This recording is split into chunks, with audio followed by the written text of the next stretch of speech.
Canine Detection Collaborative, a detection dog training trio with Stacy Barnett. Hi. Robin Greubel. Hey there. And Crystal Wing. What's up? With humor and a big dose of theory, our trio talks practical training advice and features interviews with top trainers and scientists.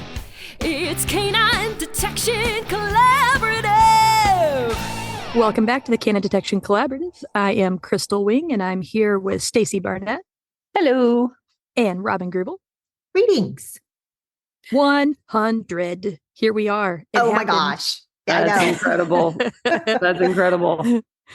So I think it's really cool to start off for me, kind of reflecting a little bit, thinking about our original idea behind this. And of course, kicking and screaming into this. I was going to say kicking and screaming. Yes, you were. Right. She's like, it should be the canine detection duo. No. But the why is the collaboration. And that's the important piece that I feel like we've stuck with. And hopefully we can continue to build between collaborating with nosework, detection, with professional and volunteer and science and all of the fringe and the it seems like we've really stuck with that, and I'm proud of us for that. Zach sent us, our podcast guy, he sent us a thing and said, it's time to check your trailer, and make sure that your very first episode that people listen to see do they want to actually listen to more what you have. Does it just say coming soon, or does it actually say something? And so I listened to it and I was like, oh, yeah, we're fine. We're still doing the thing we wanted to 100 episodes ago, even though we do kind of veer off here and there. Here and there.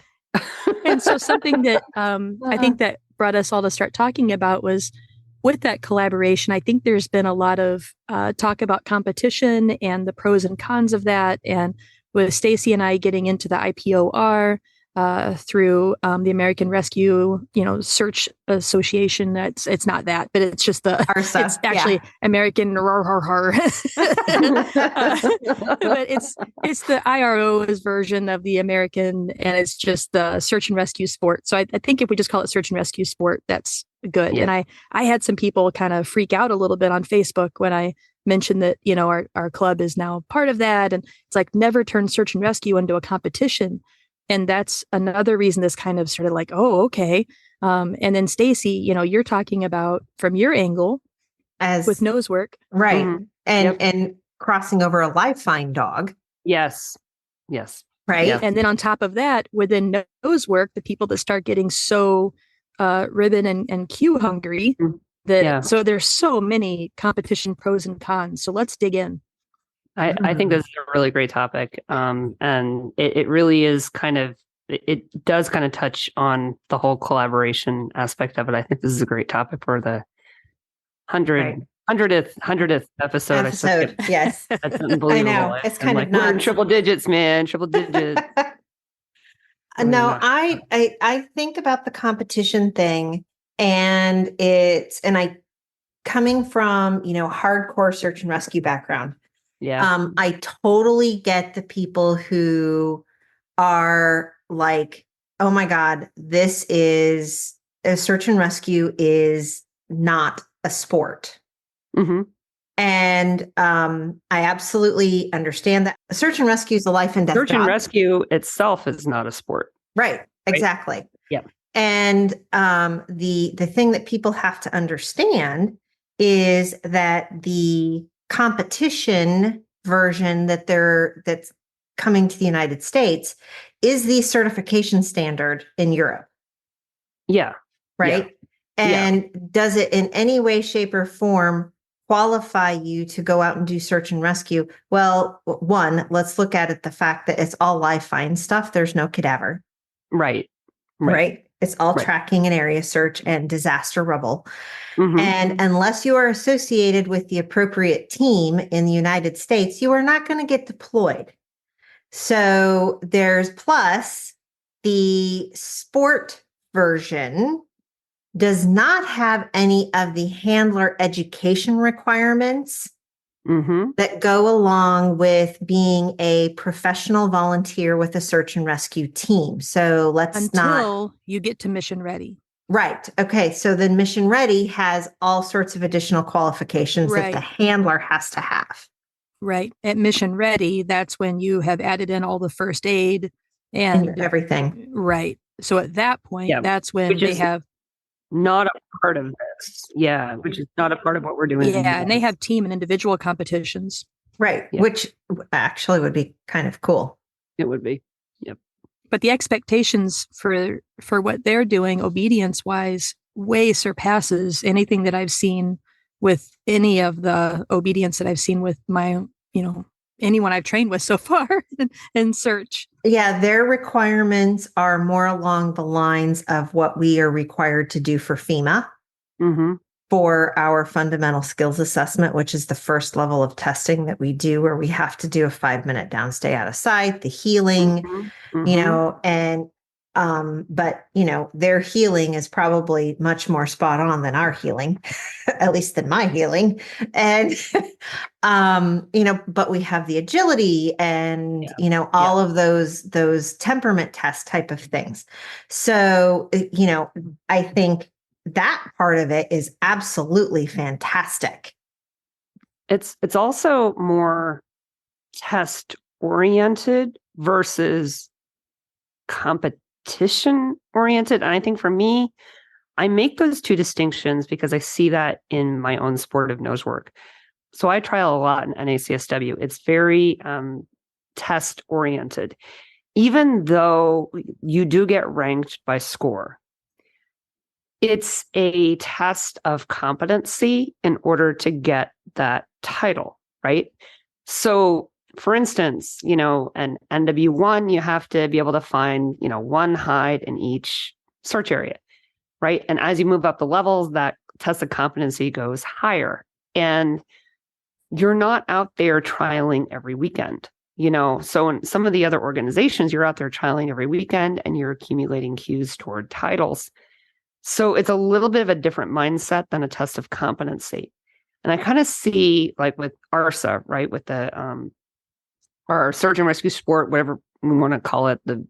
I can't pronounce that German word either. So officially, we should call it IPOR and IPOR. RH. Okay, well, we'll pick something to call it IPOR. Yeah, it's IPOR and RH, depending on where you are in the United States. Right. I get so confused by that. But yes. And but that seems, because it's very standardized.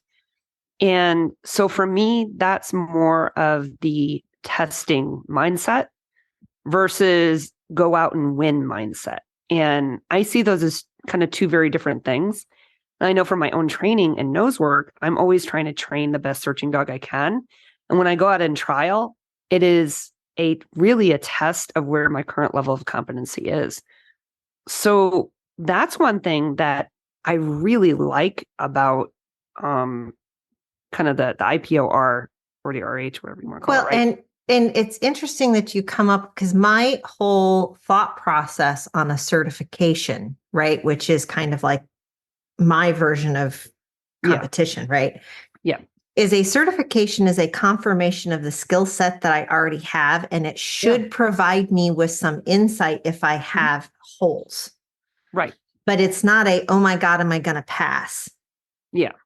And so, which sounds a little bit more like your philosophy around trialing. Yeah. Yeah. Right. And so I think that and one of the things that we run into in the search and rescue world is, just because you're certified doesn't necessarily mean that you're operational. Those can actually be two totally different things, depending.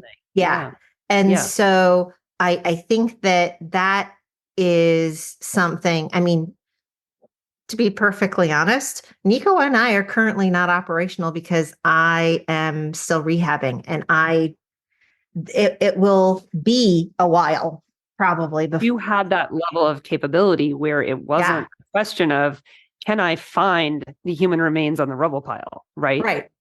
It's kind of like when I take out a new dog at NW1, which is our first level in nose work. My dog is already doing honestly elite level stuff because I'm teaching a lot of the competency that's starting to come together. Now, would I then take that dog to an elite level competition? No, because there's a lot more that I try to add to it. But it's very different than saying, oh, I hope I can find every hide. Right. So it's a little bit of a kind of like what you're talking about. It's a confirmation of skill sets. Yeah. Exactly. Exactly. Exactly. I think something else I've been considering is when I was trying to help some people that were getting started, just with different interests, like someone will message and say, I want to do search and rescue. What should I do? Yeah. And it's hard to get a roadmap per se, because everybody starts from different ability levels. Like, is this your first dog? Are you a dog trainer? Like, go ahead. Where are you? Is this a dog that's capable of the work? And I think something that I enjoy about having a sport or something that's already spelled out for me is I know what skills I need. Yeah. And I can start doing that. I can start making my plans. And the other thing that I like about sports and competitions is that you already have this kind of community engagement. You have other people that you can reach out to in a broader community that has been there and done that. And I think that's a huge pro to having something it's any sort of competition across anything we train. I was literally just having the conversation with somebody, I think yesterday, about the fact that search and rescue has a mentorship problem because we have people who want to get involved in search and rescue. I would say there is a huge attrition rate from the person who has a dog who wants to do search and rescue, who then gets involved and realizes that this is not their cup of tea, and they get out. That is a huge drop-off point. I actually have a class that addresses that. It's the Introduction to Canine Search and Rescue. I'll put it in the show notes. So if search and rescue teams, if you happen to be listening to this and you have people who actually want to get into search and rescue, this is the class that they should take that tells them the good, the bad, and the ugly of being a search and rescue canine volunteer. But what the other downside of that huge attrition rate is the existing team has a really hard time maintaining their enthusiasm about new people, because so many people check out. And so the one thing that's really nice about the IRO R is that, or RH, we're trying. We're trying. Just so you know, it's IPOR. IPOR. I was close. Okay, IPOR. IRO is the huge organization that does the whole thing of actual search and rescue deployment. Okay. So IPOR. Sorry. Okay.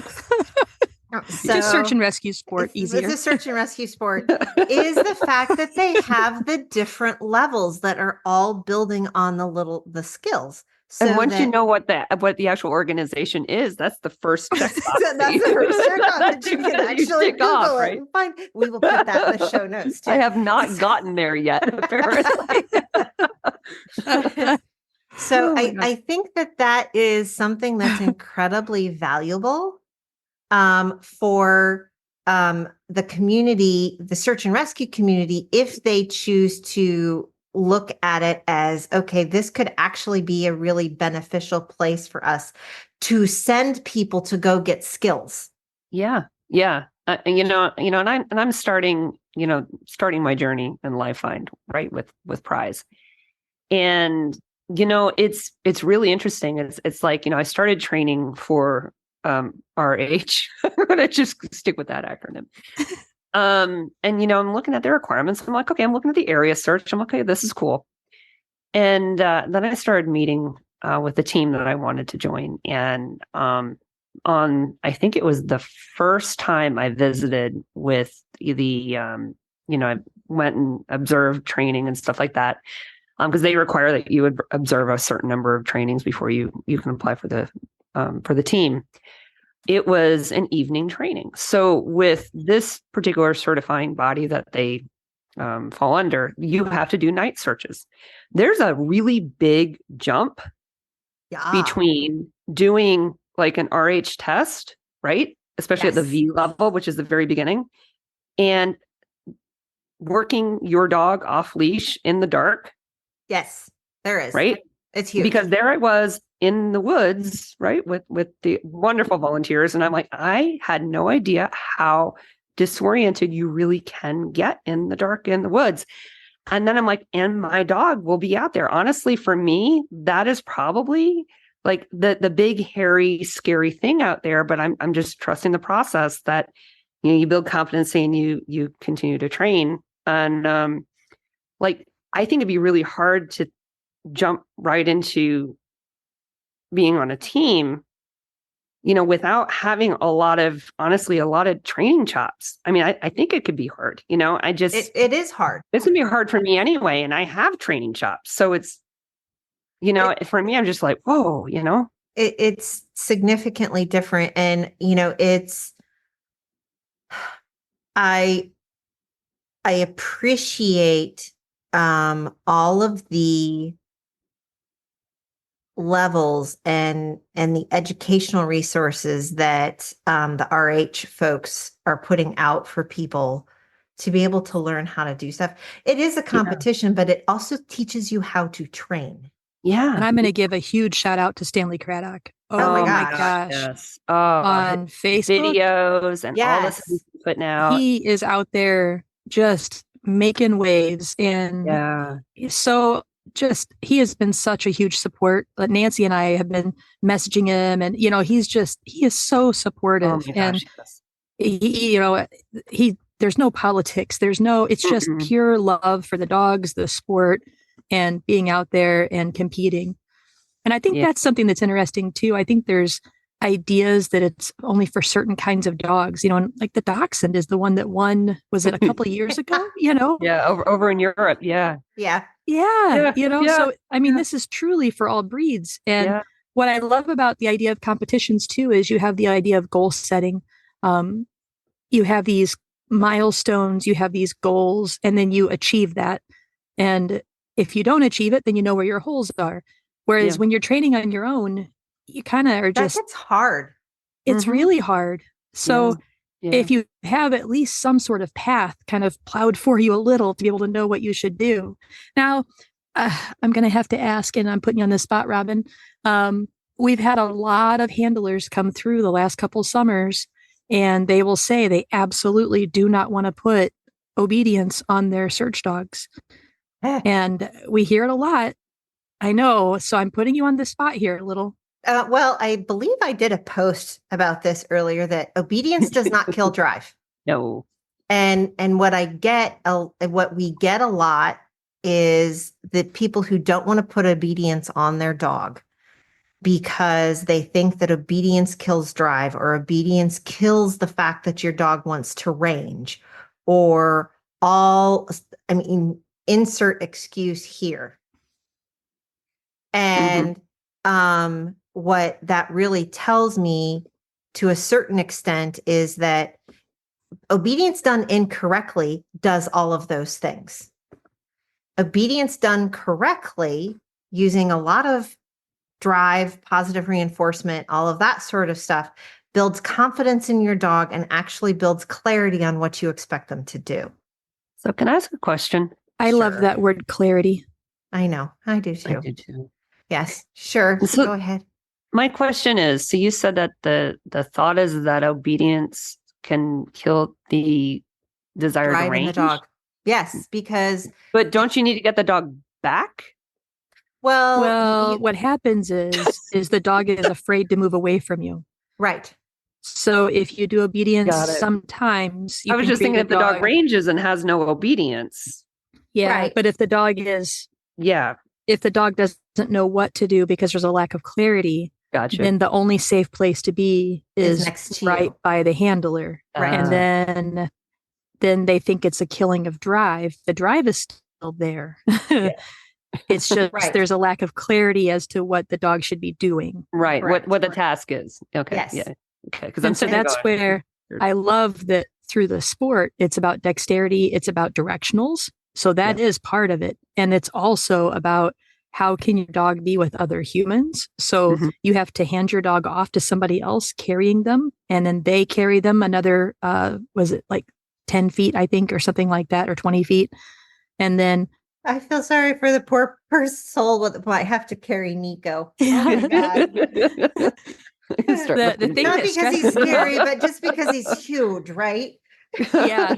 I'm thinking Well, the thing size-wise, you got to start lifting weights there. Oh my God. Even, I think about the group, in like traditional protection sport group, there's 4 people standing there and you heel in a figure 8. Well, with this, it's 2 people, it's 4 people in a square, the same idea, but every other one has a dog. So the 2 people across from each other have a dog in heel position, and they're walking in a circle with the dog on the outside.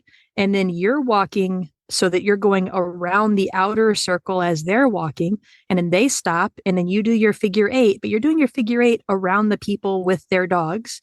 And so it's a lot more involved. Well, and for those of you, so in advanced obedience for AKC, you have the figure 8 drill where you have the 2 posts and the dog has to be able to walk around. We do this in FEMA. The dog, those posts now have dogs. Right. And they're walking in a circle while you're walking in a circle around them. Yeah. And then the figure 8. Right. In ours, they're stationary, Yeah. but you have to sit through. You're like in a set of 3, and your dog has to sit while the other 2 dogs go, and then your dog has to go, and they have to be on a loose leash. You can talk to the dog, you can do all of these things, but that it's how we do the aggression test, right? And it's totally, whether you agree with it or not, you can replicate it really easy all over the place. So that's how it works. And those sorts of things, I mean, I know search and rescue dogs who wouldn't pass that test. And so we have to ask the question.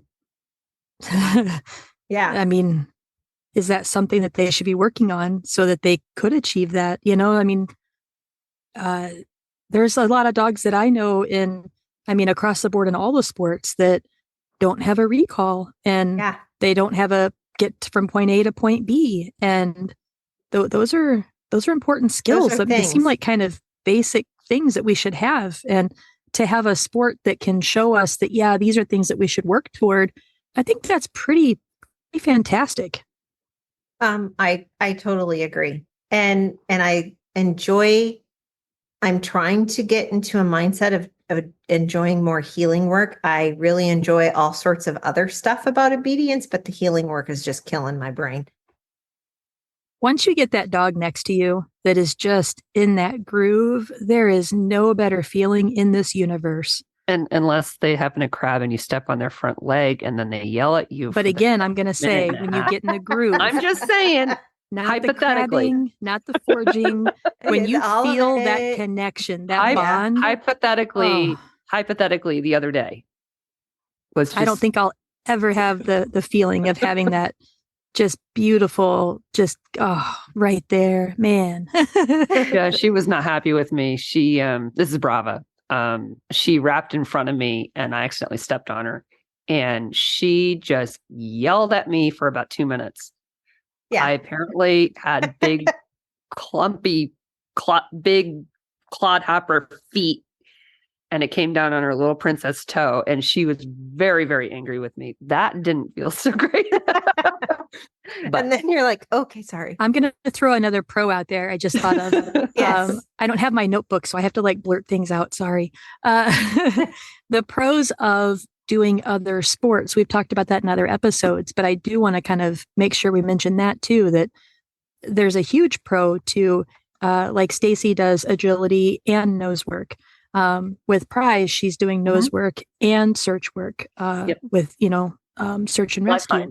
Live find. And okay, so let's talk about that. Or Crystal, you're going to lose your thought. I'm good. We said it. We've said it in other episodes. I just wanted to make sure that that's out there. Okay. So can a dog do nose work and search and rescue? The actual answer is yes, a dog can do that. The real question you should be asking is, should your dog do nose work or another sniffy thing and search and rescue? Well, search and rescue is huge, right? We have all of these disciplines that are encompassed in search and rescue. And like what? trailing, area search, cadaver. Those are like the three most common. And the thing that you run into is your area search and your trailing are typically not a big deal. But when you start looking at your cadaver dogs you could potentially end up in court. I mean, you can end up in court in all of them, right? But for cadaver dog work, let's really talk about the fact that, do you want your nose work dog currently, let's suppose that Stacy is accused of murdering somebody, right? And she has had essential oils all transported in her car, and your dog that does both. Stalker. Yeah. Your dog that does both nose work and cadaver dog work is tasked with searching her car. How can you get up in a court of law and testify that my dog is alerting to human remains, or no, my dog is alerting to essential oil? That becomes really hard. I mean, it's probable cause. Right. Yeah. Yep. So, and it's one of those things that we don't want to interject that complication into the court system, because the court system is already complex enough. Please don't do it. So if you're going to do nose work and want to do search and rescue, then pick a compatible type of discipline, which could be, trailing or area search would be fantastic. So yeah, and what Prize is going to do, we're going to do wilderness live find. So, right. That's completely different than what she does in nose work. And I think she would have made an incredible human remains dog, but I didn't feel like, and my team agreed that it wasn't, that wasn't. It's not the best fit. Right. It's not the best fit. I mean, she would have been great at it, but she is a really strong nose work dog and once that dog has that reaction to an odor, I personally don't believe that you can train that out, especially, I mean, she's got a history, a couple year history of it. Well, and this is one of the things that people don't understand a lot with stimulus reversals, which is what that would be, is the fact that she's had thousands and thousands and thousands of repetitions of being reinforced for finding her nose work odors. Yeah. In order to be able to counteract that, you would have to have thousands and thousands and thousands of repetitions on human remains or another odor, and that you're replacing and could no longer do nose work. Yeah. And so, some of it's, let's just make educated training decisions, people. Yeah. So, it's just, and the context is totally different, but yes. I mean, completely different. So she's a young dog, she's appropriate. And I think, And it's, I appreciate the fact that our little collaborative thing has allowed us to have some of these really, really hard conversations in kind of a really public format. Yeah. Well, because everybody's always saying that. I just feel like I'm just sitting in the backseat of your car while you guys are talking. So it is kind of, it's kind of fun. It is good. No, right? I mean, considering I'm sitting in my van right now. Well, you are kind of sitting in your van. Yeah, you are. Yeah, I'm actually sitting at my desk for like the first time since I had knee surgery, and I'm super excited about that whole thing. So well, I'm in Florida. I'm at the countertop, and if you're Facebook friends with me and you've seen all the recent pictures of powder on the bar stool, it's where she is right now. Right next to me on a bar stool. And she does sometimes like swap bar stools. So she'll climb over the back of my bar stool, get behind me and sit there. Of course she does. The other day she tried to launch up from the other side and missed. So I had to kind of catch her. Oh, yeah. She has a very low sense of mortality, this one. Yeah. And, I feel like we've done a lot of the pros of competition. Some of the cons. Some of the cons I've been thinking about. One of them was the financial investment. Yeah. Now, depending on which way that goes, I'm going to say that for search and rescue, it ain't cheap. Yeah. So competition or not, I feel like that's just expensive either way.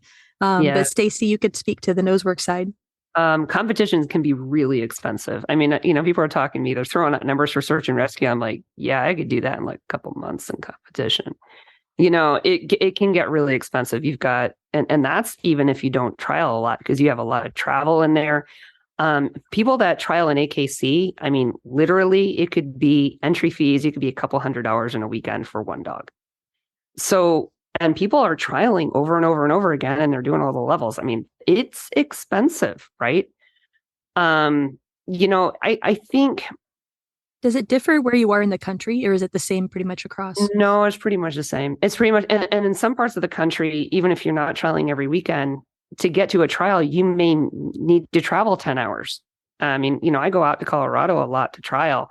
And, we had Jill Kovacevic, right, as one of our guests. And she's a host for a lot of the Colorado trials. And when I talk to people that trial there, they frequently travel 8 to 10 hours for every trial, and plus hotel stays. Right. So even if you're not trialing a lot, that's a lot of investment, just a trial. Right. So yeah, I mean, the expenses there. It's an obstacle for me. I mean, that's because I was kind of considering there with Yukon when I retired him from doing search stuff. I was like, he would be really good at nosework. And so we just do it for fun. Yeah, it would be. So, I mean, we just, and I don't necessarily feel like I have to have a competition goal for him. That I feel like I've had enough goals for him. We're kind of better goal-less. And I think that's one of the cons of competition is we do put stress and we put pressure. And so for some of us, competition is not good. And I enjoy it a lot, but you kind of doesn't. I do too. And, I look at, so with the hunt dog stuff, I'm looking at some of the stuff that, Flash just turned a year old. And by all accounts, for most of the hunt test world, she's behind. Right. And I'm like, you know what? Her growth plates haven't fused, people. I don't care. And because I don't know if, repetitively running or running up on a rubble pile or all of that stuff is really the best thing for her. Yes, I need to have some of that distance. She needs to have the skill set of looking really far out there, but having her do repetitively long hunt or marks, not necessarily the best thing for her little body. Well, if you look at agility people, some of the people that do AKC, they're trialing every single weekend. Oh my gosh. Competition isn't cheap. I mean, you can do it less expensively by doing it less frequently and more locally. And then you're at the whims because Is it rude to ask how much a summit is? Summit, the entry fee is usually around $400 for a summit. Because it's a 2-day trial. Like an elite trial is usually around 200-ish, and that's a 1-day trial. Okay. A summit's about 400. But you're restricted to the number of summits you can do a year. You can do now. Right. Now they're allowing 3. It's for me. It's actually more the travel is actually a little bit more expensive, and then trying. Oh, absolutely. I mean, I think of. I know I get lots of feedback from people that one of the reasons they like coming to the farm is because even though I charge more, if everybody can see the whole air quotes, charge more for my things, you're staying on site. Yeah. Right. And so you're kind of tickling my brain a little because people were complaining, or at least a couple people complained about that we're having to charge. It was like $380 because PayPal fees and everything for Marco Brucken to come over. But dude, by the time we can only have 10 teams, we have to rent facilities. We have all the expenses of the travel, the hotel. By the time we're hoping to break even. And if any money that we get extra is going to go into, for paying for the equipment that we just built. And I mean, it's just, I was just shocked. Like that. So if we would pay that much to compete in a weekend, why wouldn't we pay that much to get top-notch education from the the best guy in the whole world in it? Like, so I don't know, I was just sitting here like, whoa, okay, that put some perspective on it for me, so thank you. And I look at some of the I watch the Mondio Ring stuff now, and I look at how much people are having to travel Yeah. to go do all of that stuff, plus then also your entry fees and everything else. And most of that's traveling to a decoy, because you've got to go spend 4 or 5 days, right, dedicated and going. And that's the hard part, is finding the different decoys and traveling to them, and the expense of that. That's more expensive than the actual competition. Yeah. And your competitions, it's all of the stuff building up to it. Well, and your comment on $380. I'm actually really bummed that I can't go to Marco's seminar, because people, that's cheap. Yeah, to get somebody with those qualifications, where here in the central United States for that type of thing, that's cheap. And I think that people get really, really spoiled as to how, I spend a lot of money on my own education. Oh, it's $365. I just looked it up. Oh, yeah. Okay. So, wow, dude, it's even less. And an audit, we're only charging $80 for an audit.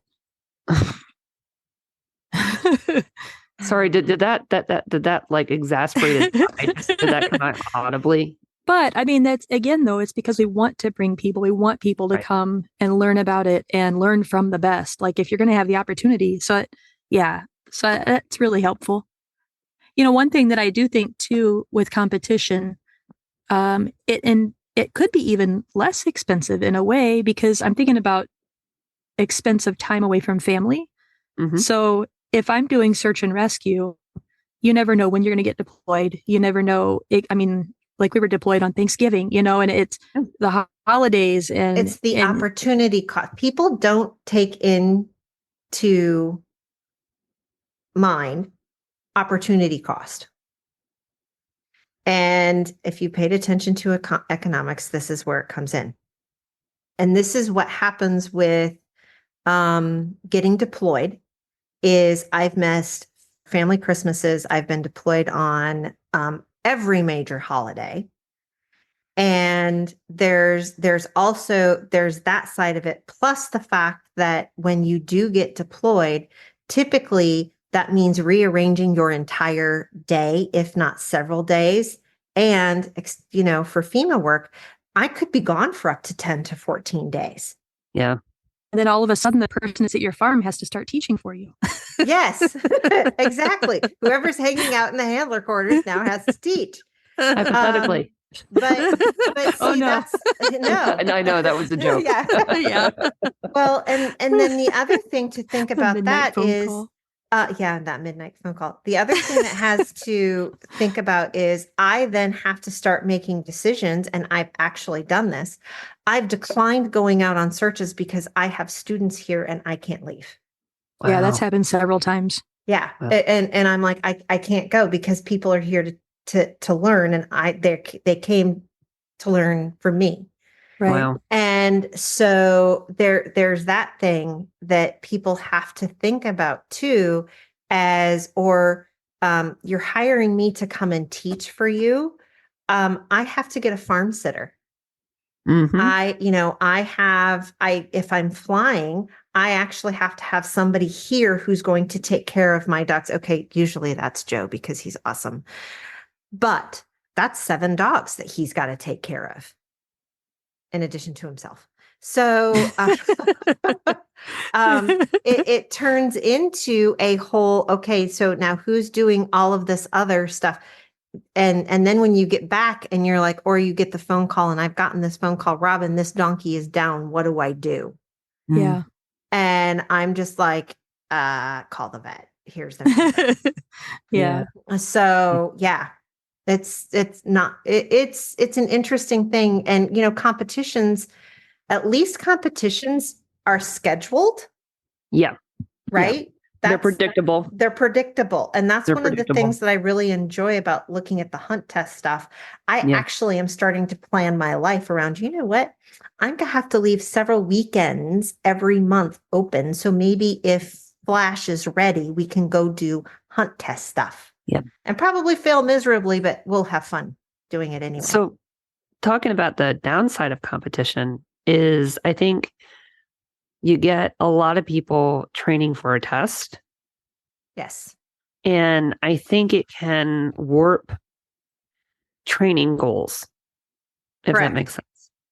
So that it becomes, instead of, so that it becomes more practice rather than training, or changing your criteria in a way that is actually not going to be helpful. You get people training for the run. test instead of training for the skills that will allow them to pass the test. Right. We see this in certifications a lot. Okay. Yeah, we see this in nose work all Yeah. the time, all the time. And it's very, or they handle, or even less that, it becomes, I think actually even worse than that is when you get people who are not necessarily ready for the level, how it becomes they go out, they do it anyway, right? Right. And it's overhandling. It's, the dog, they're not successful. It's a lot of, it degrades the handling to the point where, the handler is doing more of the searching than the dog. And you definitely see that. Yeah. Yeah. And that's definitely a downside of competition, because it becomes I want to get this title, Well, and it becomes, for me, it starts looking at certification. People like, I have to get certified so I can be operational. That sounds a little backwards. That's because a lot of teams, once you're certified, you're operational. Well, okay. So, I mean, yeah, but operational means you're going out and actually finding, or like either getting closer for somebody or finding a live person who out there needs your help. And if you're not truly operational and you're going out to do that, you're just risking that person's life. Preach, sister. I know. That's just, honestly, it's just common sense. I don't know. Yeah. Yes. So, that's what it sounds like to me. I don't know. What do I know? So we have those certifications that you have to be able to, so that you have certain levels of skills. So a lot of times I see people who that's where their skill set stopped. Okay. Is that they can pass a test.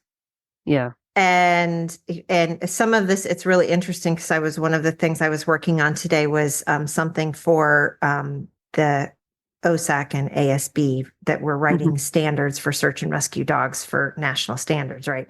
So it was talking about operational level environments. Okay. And this is what the dogs will be tested in. And so getting that, do I in any way, shape, or form think that a 2-acre area is a operational area for cadaver dogs? Potentially. I've had to search 2-acre areas. I've also had to search 40 or 50-acre areas. Right. And so, but your dog has to be able to work, and you have to be able to do both. But for testing purposes, it's really hard to set it up. I can't set up 4 40-acre areas, and not unless you live at my house. It can be kind of hard. 10 tests. Right. So, I get that. But so we have to have some things figured out. So I would encourage people to really, and I know Stacy and Crystal and I have really talked a lot about the whole fact that certifications and competitions are something that test skills.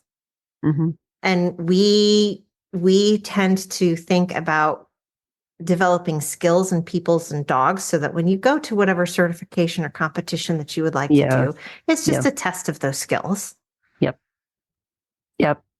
Yep. Yes. And with the certification, you're also looking at kind of almost the minimal acceptable. Yeah. You've got your driver's permit. Yeah. Yep. So now you actually get to go learn how to drive. Yeah. So, and drift and all of the things you so should be doing. The other thing though is that like the RH, right? That's only live find. So it's an awesome opportunity for folks who are going to be doing live find who want to kind of, work on the skills, which by the way, I also want to talk about the dexterity component is a real amazing thing to train for your dogs. But it is just live fine. So if you've got handlers that are doing HR, it's just not even, but you could do the obedience and the dexterity. Right. Yeah. But there's also a lot of teams that will want you to start off by doing man trailing or tracking or area search first before you do gather. So there are a lot of teams that require that. Right. Okay. And one of the things that I know that there are a couple of options for people who do human remains to do a type of competition. At first I got weirded out by it because I was like, why would you have someone's loved one and use that as a sport? But I also wasn't thinking you can use placenta or teeth or something that's not necessarily a dead person. Right. So that kind of eased my mind a little, but that was my first like, are you kidding me? Yeah. And so you can do that. And it's also one of those things that for me, it's an interesting mental. I'm not going to compete in that at this point, because I'll be honest, I have enough other stuff that I need to train with Nico that going out and doing that as a competition is not something that is on my particular radar, but to some people, okay, go right ahead.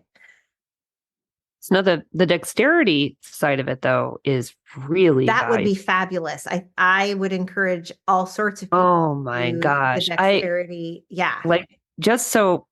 I posted this on my own Facebook page, and I tagged you, Robin, but I want to mention this here is because Prize has never been as physically confident as my other two, just in general.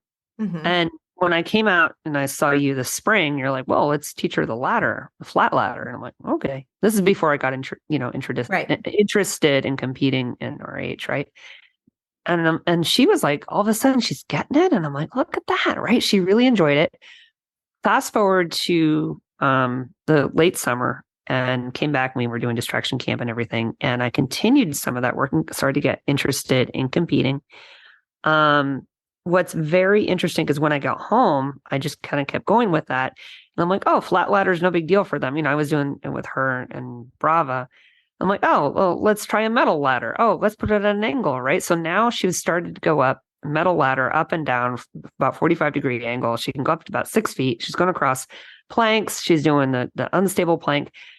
So all of a sudden, I have this really physically confident dog. And so now, I was just training her the other day. We're at a park near where I was and where I am here in Florida right now. And I was working on her final indication and stuff like that. We've been working really, really hard, generalizing that. And I go in there, they had this construction debris, like just kind of off in the back. It was kind of like one of those highway dividers, and they had cement, pipes and stuff. So there's Prize jumping up on top of the edge of the highway divider, which is about 1 meter tall, and walking along it, balancing. No big deal. And before I could look, she dives into the cement pipe and comes out the end like, ta-da! I'm like, who are you? This isn't, this is not my, or even how we roll. Yeah. And then I was generalizing the indication part because I was doing a recall into a down, right? So then I started pushing it and I'm like, okay, well, can you do it here? Can you do it here? And I'm on up on this, where they put the adult announcers. You have to climb up these steep metal stairs into this metal grated area. You can see through. Yeah. She's like, oh, I could do that. She comes up, she lays down. I'm like, okay, clearly the ladder work helped. Yes. And it was amazing because I have this different dog now and it was literally just because I was training all that dexterity stuff. It is really cool. I mean, that's one of the things that, Nancy, when she was here dog watching for me while I was out traversing somewhere, she had started flash on the ladder work. And I do know that the training building's almost done. That's one of the things, the climbs and the platforms and the ladder I'll move into the new training building. And all of my dogs, that will be part of their exercise routine. Yeah, it's great conditioning. Really great conditioning. Absolutely. Yeah. Yeah. It was just so fascinating to just kind of see the transformation. And now she's just very physically confident. Yay. You know, yeah. It was amazing. There's another thought too that I had was about burnout. And I see that happening in different aspects. And so I kind of look at it as a pro and a con, not to burnout is not a pro, but that by sometimes by adding a sport in, it can help with that feeling of burnout because you have a different outlet and a different community and just a newness. And I know that you love that with the hunt dog stuff, Robin. Yeah. It's one of my whys for why I train dogs is because I get to do cool stuff with my dogs. That's probably the why as to why I do training, right? I get to do cool stuff with my dogs. And when you've been doing something for a really, really, really long time, you get in patterns. And especially I live in a part of the country which may not get deployed a lot or all of the time, and to be perfectly honest, the last 2 years, it's hurt to go on deployment. So I tended not to go. Yeah. It's been hard for me to maintain my motivation to train dogs. Right now, the thing that's killing me the most is that I want to be out. It's 40 degrees outside. I want to go outside and throw bumpers, right? Yeah. Yeah. But I still can't do that because my knee would be cranky. Soon. Very soon. Very, very soon. And so I have to learn new skills. I'm learning all sorts of additional stuff that is actually benefiting all of the search and rescue and detection dog work as well. That was me at the beginning of the year. I mean, I was hardly ever training any nose work at all because I was just tired. It was just like I've been doing this for years, at this point. I mean, the sport isn't that old, but I've been doing it since, for like 10 years. And I was just kind of like, it was just snore. Yeah, I know. And then I got and that's one of the reasons why, coming out and setting hides that are more similar to kind of out in the acreage or whatever. Yeah. It was different. And then I realized doing something different was exciting. And then when I started getting into all the other stuff again with all the RH stuff, I'm like, all of a sudden now I'm training all the time. And I'm also training the nose work. So when I realized when I went back and did the competitions this past fall, because I went on that big road trip and I did all the summits and everything, my headspace is so different. And I think it has to do with this optimistic outlook that you get when you train your dogs, regardless of what you're training. Yes. You just feel that joy. And it just changed my whole outlook. And I think just affected me just in a really positive way. Crystal? I love it. I think about the personal growth of competition. I was thinking I enjoy competing, but I think that's because I've been an athlete for most of my life until I got Lyme disease. And when I look at my friends who were not competitive and not athletes, they are very much like, I don't want to compete, but I will do it, because I've worked so hard and I'm going to try for it. And it can crush people to compete and fail. Yeah. And they can just shut down and be like, never again. Yeah. And then for others, they compete and they had some success or they didn't die. And that alone is enough that they're like, let's do it again. Yeah. Okay. I survived that. I survived. Let's do it again. And it builds their resilience.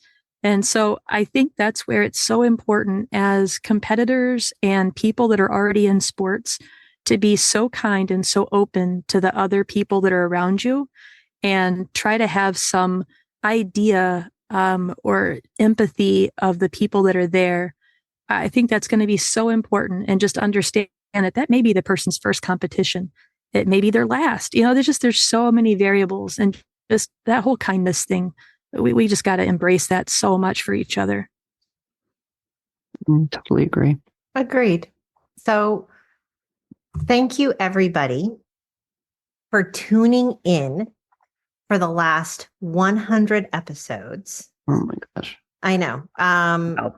We love all the feedback that you give us on Facebook and emails and text messages. And I want you guys to know that when you send text messages to any one of us, we're sharing across so everybody, all of us feel the love.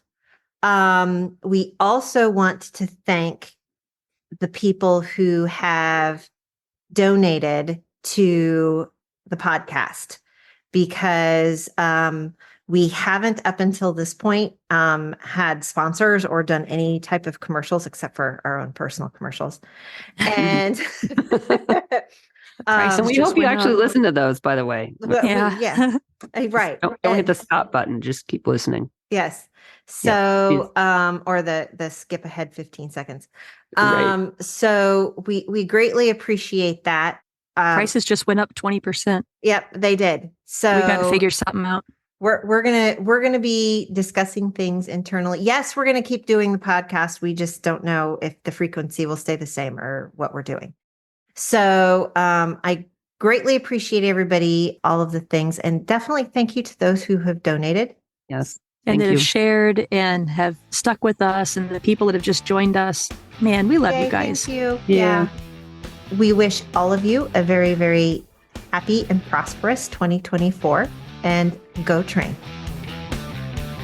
Canine Detection Collaborative! We appreciate the time you spend with us. If you liked this episode, not only should you follow us so you don't miss the next one, but please also rate and review us in your favorite podcast app. For info on collaborating with us, go to k9detectioncollaborative.com. That's K9detectioncollaborative.com, where you can find our socials and pick up our latest monthly freebie. Join us again to talk training in the next episode.